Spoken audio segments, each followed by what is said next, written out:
Hello everyone, welcome back to Strike Point Media. Today we're diving deep into one of the most shocking analyses about modern warfare, the idea that Russia could run out of everything by 2026. Not just tanks, not just missiles, but the entire foundation of its military power, its production, logistics, and supply chains may begin to collapse. This isn't just speculation, it's based on real data, visible shortages, and the long-term exhaustion of resources caused by the ongoing war in Ukraine. So let's break it down piece by piece and understand what this really means for the future of Russia, its army, and global stability. From the outside, Russia still projects an image of dominance. Massive parades on Red Square, columns of tanks, intercontinental missiles, fighter jets streaking across the sky. It all looks powerful, disciplined, and unstoppable. That's the exterior, the facade that the world sees, but when you start peeling back the layers, the truth is much more fragile. The Russian military machine, once feared across Europe, is bleeding equipment faster than it can replace it. More than 4,000 tanks have already been destroyed or abandoned in Ukraine. Armored vehicles, artillery systems, and transport trucks have been burned out in the fields or left behind in chaotic retreats. The exterior shine of Russian might hides a hollow, doubt core that's struggling to keep itself moving. Inside, the situation is even more critical. The Russian defense industry is fighting a different kind of battle, one against time, against limited manpower, and against international sanctions that have cut off access to critical technology. Factories that once built tanks and missiles now face shortages of semiconductors, optics, and even simple components like bearings and lubricants. Engineers are forced to strip parts from older Soviet-era vehicles just to keep production lines going. Thousands of outdated tanks from storage facilities are being rushed into battle after quick, incomplete refurbishments. The result is unreliable machines that often break down before they even reach the front. The interior of Russia's war machine, the engine room, so to speak, is overheating, grinding, and slowly tearing itself apart. In terms of performance, the results are already visible. Russian offensives have slowed dramatically. What began as fast, sweeping assaults has turned into slow, grinding, costly advances measured in meters instead of miles. Every push forward requires massive artillery barrages and heavy losses in both men and equipment. The once feared tank divisions are now often using 50-year-old models like the T-62 and T-55, relics of the Cold War era. These tanks were never meant to face modern Western weapons, and yet they're being thrown into battle because newer models like the T-90 are too few and too expensive to replace quickly. Russia's Air Force faces similar problems, struggling with maintenance and spare parts. Even missiles once considered Russia's strength are being launched in smaller numbers as stockpiles run thin. It's like a car engine running out of oil. It can still move, but every kilometer brings it closer to total failure. And then there's the question of safety, not just for soldiers on the front lines, but for the entire structure of the state. As the war drags on, safety becomes an illusion. Supply lines are stretched thin, convoys are constantly targeted, and fuel depots explode under drone strikes. The Russian military's ability to protect its logistics, the lifeblood of any army, is rapidly diminishing. Every fuel truck that doesn't arrive, every missing crate of ammunition, every destroyed bridge brings the system closer to collapse. On the civilian side, economic safety is evaporating too. Inflation is rising, industrial output is falling, and even basic goods are harder to find.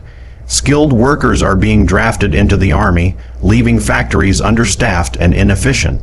The result is a country that's fighting two wars at once, one on the battlefield and another at home against its own economic decay. What makes this situation uniquely alarming is the scale of dependency. Russia's war machine depends heavily on imported parts, modern chips, and specialized machinery, much of it from countries that no longer trade with them. Sanctions have crippled access to global supply chains. This means that every tank built now, every missile launched, and every airplane repaired drains resources that cannot easily be replaced. The defense industry is working overtime, but quantity doesn't equal quality. Factories are producing more, but with less precision and lower reliability. In short, they're running on fumes. That's what makes 2026 such a critical date. Experts estimate that by then, Russia's stockpiles of usable modern equipment will reach a breaking point too little to sustain a prolonged conflict, too old to remain effective, and too costly to replace. The unique point here is how this collapse is happening not through defeat in battle, but through exhaustion. Most people think wars are won or lost by strategy or courage, but in modern warfare, it's logistics that decides the outcome. The side that can produce, repair, and supply faster wins, and Russia's capacity to do that is fading fast. The Soviet Union once had a vast military, industrial network spread across multiple republics, Ukraine, Belarus, Kazakhstan, but after its breakup, Russia lost access to many of those crucial facilities. Now it's paying the price. What remains inside Russia's borders cannot keep up with the pace of destruction. Every month of fighting burns through years of production capacity. The cost of all this is enormous. For Russia, it's not just measured in rubles or destroyed equipment. It's measured in lost soldiers, lost credibility, and lost influence. Every destroyed tank is not just a piece of steel, it's a symbol of shrinking power. Every failed offensive erodes morale. Every sanction chips away at economic stability. The country that once dreamed of reclaiming global dominance now faces a future of scarcity and decline. The price of sustaining the war grows heavier by the day, and by 2026, the bill may finally come due. The economy cannot endlessly feed a war that devours billions each month. Something has to give, but this isn't just a Russian problem. The implications reach far beyond.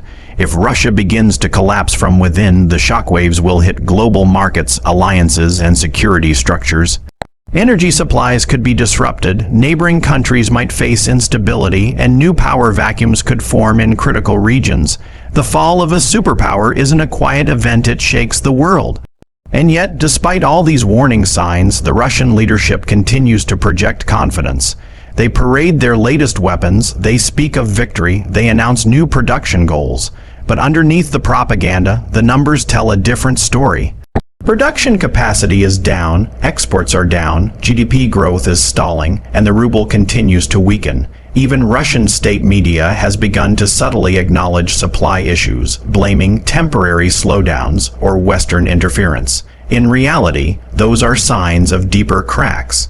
By 2026, if current trends continue, Russia could face a situation where its army has more soldiers than equipment. The defense factories will be running at full tilt just to maintain basic levels of supply, not to expand or modernize. Old tanks will continue to be pulled out of storage, repaired just enough to move, and sent into combat again, a cycle that can't last forever. The loss of experienced engineers and technicians, combined with ongoing financial strain, will make it impossible to sustain high-level production. At that point, the war machine grinds to a halt, not with a bang, but with silence, factories idle, soldiers waiting, commanders improvising with what little remains, and that's the terrifying part of this analysis. It's not about sudden defeat, it's about slow decay. From the outside, everything looks functional. Tanks still roll, missiles still launch, speeches still boast of victory, but inside, the system is bleeding out. It's a long, invisible collapse that creeps forward until one day the lights go out. No fuel, no spare parts, no replacements. That's what running out of everything really means. It's not just tanks. It's morale, manpower, materials, and even time itself. So where does that leave us? For Russia, it's a race against the clock.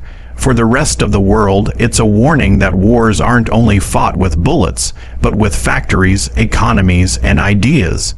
The future of Russia's power depends not on the number of tanks it can build today, but on whether it can sustain its system tomorrow. The numbers suggest it can't. Every day the war continues, that future draws closer. By 2026, the illusion of endless strength may finally break, and when it does, the world will witness the true cost of overextension. Thank you for watching. If you found this analysis insightful, make sure to subscribe, like the video, and share your thoughts below. Stay tuned for more in-depth analysis, only here on Strike Point Media, where we decode power, strategy, and the truth behind global conflicts.